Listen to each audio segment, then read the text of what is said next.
देश के कई राज्यों में इस वक्त बिजली संकट है, लेकिन हमेशा की तरह बिना वास्तविक समस्या समझे और उसके उपायों को बिना जाने राहुल गांधी ने केंद्र सरकार पर तंज कसना शुरू कर दिया।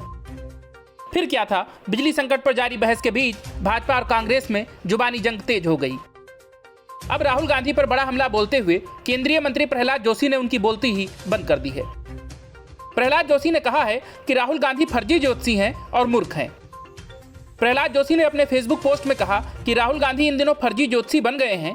देश में कोयले की कमी के कारण क्या होने वाला है यह बताने के बजाय उन्हें देश को बताना चाहिए कि उनकी सरकार के दौरान कितना बड़ा कोयला घोटाला हुआ और इस धोखाधड़ी के कारण देश को कितना नुकसान हुआ।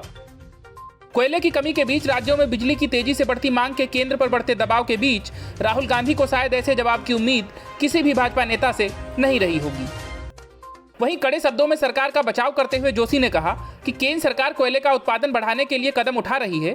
उन्होंने दावा किया कि वित्तीय वर्ष 2021-22 में भारत का कोयला उत्पादन 777 टन से बढ़कर 818 टन हो गया है।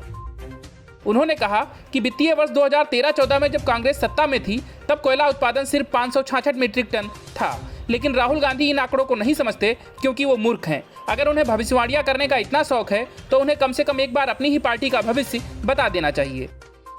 गौरतलब है कि राहुल गांधी ने अपने फेसबुक पोस्ट में कहा था कि मोदी सरकार को घृणा के बुलडोजर के बजाय बिजली संयंत्रों को चलाने पर अधिक ध्यान देना चाहिए। कोयले और बिजली संकट ने पूरे देश में तबाही मचा दी है। इस बीच उत्तर प्रदेश में भी समाजवादी पार्टी के प्रमुख अखिलेश यादव ने भी भाजपा के नेतृत्व वाली राज्य सरकार पर हमला बोलते हुए कहा है कि उसे इस कारणों को सूचीबद्ध करने के बजाय समस्या का समाधान करना चाहिए। उन्होंने ऊर्जा मंत्री ए.के. शर्मा द्वारा दी गई जानकारी का एक अंश संलग्न करते हुए ट्वीट पोस्ट किया, जिसमें तकनीकी कारणों से कुछ बिजली उत्पादन इकाइयों को बंद करने की बात कही गई थी। Bureau news of India.